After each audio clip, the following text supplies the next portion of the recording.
Shalom, more praise to Yahweh Shemel, shout out to Blind to the Apostle GMS. This is Amel Allah coming at another video. Excuse if you hear any people talking in the background. I'm outside right now.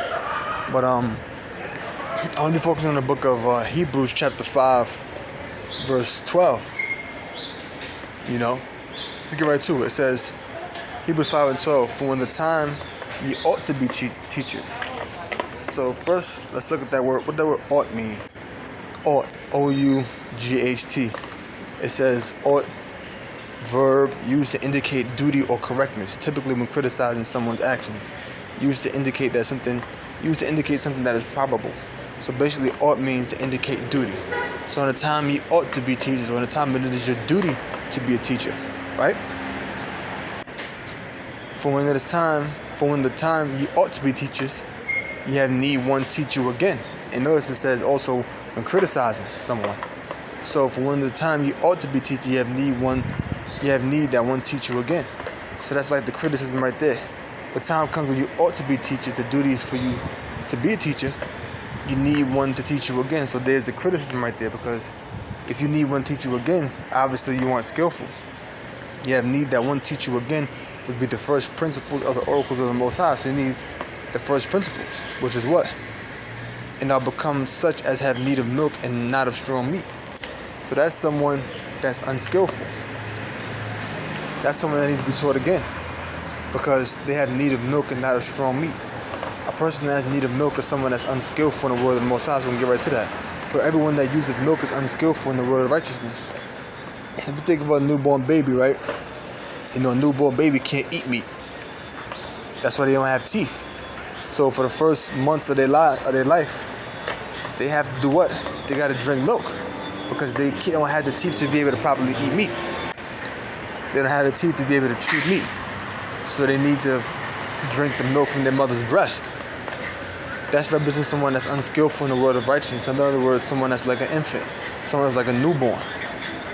Or you have a term called neophyte, Neophyte. Neophyte is a person that's newly converted.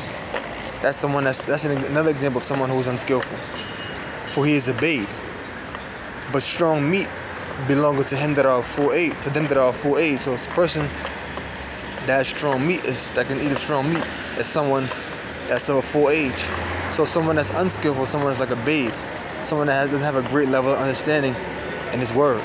But someone that is able to eat meat is someone that is of full age. They're more mature. They have more experience. They can be able to go into deeper breakdowns and deeper levels of understanding in the scriptures, unlike someone that's unskillful.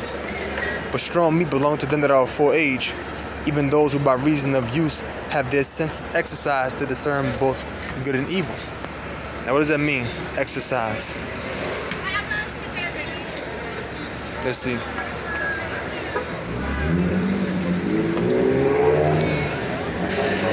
Strong's G 1128.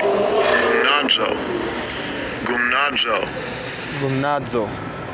Right to the point, to exercise vigorously in any way, either the body or the mind. So someone that has their senses exercised is someone that has exercised their mind in this sense. In other words, someone that has a level of experience. Strong's G 145. Aistheterion. That's the word senses. Faculty of the mind for perceiving, understanding, and judging. So their ability to perceive, which is to grasp with the mind, to judge or understand, has been exercised. So they've been through different situations. They've gained experience. They've put these scriptures into play. They actually applied the scriptures. Now they have a greater level of understanding. They can, there are those who can have strong meat. Now, if you click on this word, view entry, it says sense, the faculty of perception, the organ of sense. It says capacities for spiritual apprehension. So when a person is apprehensive, they're fearful to do something. So if you have spiritual apprehension, that means the spirit is what allows you to be able to understand or sense a possible outcome. Therefore, you already know the outcome before it occurs. That's judgment. Okay? The person is apprehensive, they're fearful of doing something. They don't want to do it. But spiritual apprehension is what allows you to see the outcome of a particular situation by way of judgment. So therefore you refrain from doing certain things because you fear the outcome. That's something that deals with what? Experience. Okay? That's someone who is of strong meat. So that's someone that can have strong meat. That's someone that's experienced. So when it comes to deeper breakdowns, deeper levels of understanding, everybody can't grasp that. Everybody can't grasp that. And it's something that, we all have to understand, especially coming into the truth. Coming to the truth, you want to go to deep breakdowns. Oh, this brother went into this. Oh, this brother went into that. That stuff take time. Because you start thinking you deeper than what you really are, and then you start going into breakdowns, start going into topics you can't really break down, things you don't really understand. And then guess what? You need one to teach you again, because you are unskillful in the word of righteousness. This is the book of Proverbs 1:1. The Proverbs of Solomon, the son of David, king of Israel, to know wisdom and instruction, to perceive the words of understanding, to receive the instruction of wisdom, justice, and judgment, and equity. So this is what these scriptures are meant to do for us. To give subtlety to the simple, to the young man knowledge and discretion. So it says to give subtlety to the simple, right? Now if a person is subtle, the word subtlety.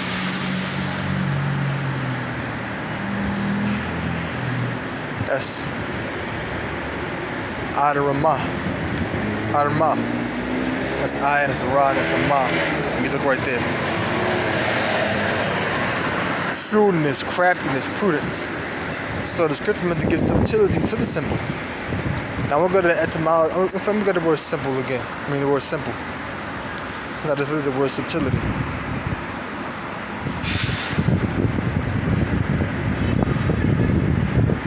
Pathya. Simplicity, naivety. Simple, foolish, open-minded. Let's look at that. This word subtlety, noun, etymology, circa 1300. Skill, ingenuity, skillfulness, cunning, fineness, simplicity. Okay? You got a word subtle, adjective, which that's a word. An adjective is when you describe something. A word used to describe. So the word sub meaning under right here. Top of your screen. Latin subtilis, fine, thin, delicate, finely woven, figuratively precise, exact, accurate. Something that's fine, thin, delicate, or finely woven is precise, is exact, it's accurate. And it says, in taste or judgment, see? Fine, keen, having keen judgment or sharp judgment. Of style, plain, simple, direct.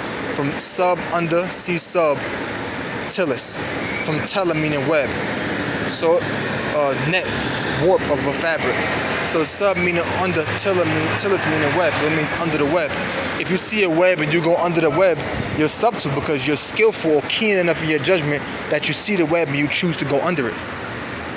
Okay? So we have an understanding what the word subtlety means. Now look at this, look at the word simple. Simple, adjective. Alright? Simple adjective, circa 1200. It says free from duplicity, upright, guileless, blameless, innocently harmless, also ignorant, uneducated. So if you're simple, you're ignorant, you're uneducated, unsophisticated, simple-minded, foolish. It says Latin, go right down, it says Latin simplest or simplex, simple, plain, unmixed, literally one-fold. So this is the sense in which you're speaking. So this is the sense in which you're speaking. One-fold. And they're saying like uneducated, simple-minded, foolish. But right here is where I wanted to get to. Because you can be used in different contexts. That's why I give you so many definitions. But it says Latin simplest or simplex. Simple, plain, unmixed, literally one-fold. So if something only has one fold, it's simple. It's not complex. That's why we have a term called manifold, meaning there's many folds, there's many layers. Something that's simple is no layers, it's only one fold. It's only one layer. The sense evolution is from the notion of without parts or having few parts, hence free from complexity or complication. Okay? So a person that's simple is someone they have one fold, they don't have any layers to them. Okay? They don't have any layers to them. That's why I said simple-minded. Okay?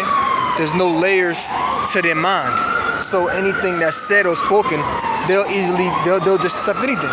There's not many layers to it. It's like, imagine your mind having a wall, but then there's another wall, then there's another wall, then there's another wall. There's so many layers before you even reach imagine your mind having a bunch of layers in front of it. There's one layer, then another layer, then another layer, then another layer, then finally you have your mind. There's so many layers that have to be penetrated before something can go into your mind. But if a person is simple, there's only one fold, there's only one layer.